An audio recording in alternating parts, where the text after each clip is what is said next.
আজি বড়কছাৰী welfare autonomous কাউন্সিলৰ তৰফৰ পৰা যি ডাউন টাউন ইউনিভাৰ্চিটিত শিক্ষা গ্ৰহণৰ কাৰণে আমাৰ যি এন্ট্ৰেন্স এক্সাম আজি সুকলমে অনুষ্ঠিত হৈছে।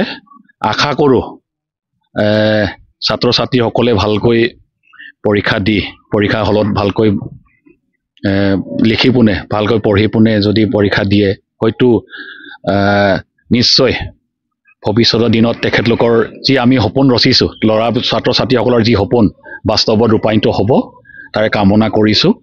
তো আৰু আজি আমাৰ চিমেণ্ট চাপৰিৰ লগতে গুৱাহাটীত একেলগতে দুইখন পৰীক্ষাৰ চেণ্টাৰত পৰীক্ষা অনুষ্ঠিত হৈছে। আশা কৰোঁ সুকলমে পৰীক্ষা অনুষ্ঠিত হৈ গৈ আমাৰ যি ভৱিষ্যত সুকলমে হৈ যাব বুলি ভাবি এইখিনিকে ক'লোঁ। টোটেল গুৱাহাটীত আমাৰ 132 জন আৰু ইয়াত 268 জন ছাত্ৰ ছাত্ৰী এটেণ্ড হৈছে এতিয়ালৈকে।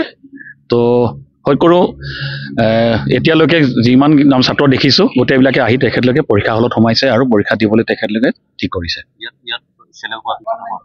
ইয়াৰ চিলেকশ্যন হৈ যোৱাৰ পিছত আমি যি ডাউন টাউন ইউনিভাৰ্চিটিৰ লগত আমি বড়ো অট'নমাছ কাউন্সিলে যোৱা বছৰৰ পৰাই আমি তেনেকৈ পঢ়াবলৈ ব্যৱস্থা কৰিছোঁ। এইবাৰো ইয়াত যেতিয়া চিলেকশ্যন হৈ যাব যিখিনি আমাৰ কেটেগৰী আছে কেটেগৰীবিলাকত যিমানকেইটা বিভাগত ছাত্ৰ চিলেকশ্যন হ'ব তেখেতলোকে ইয়াৰ পৰাই মানে গুৱাহাটীত থকা ডাউন টাউন ইউনিভাৰ্চিটিত তেখেতলোকে পঢ়িবলৈ যাবলৈ আমি ইয়াৰ পৰা ব্যৱস্থা কৰিছোঁ পাৰিম।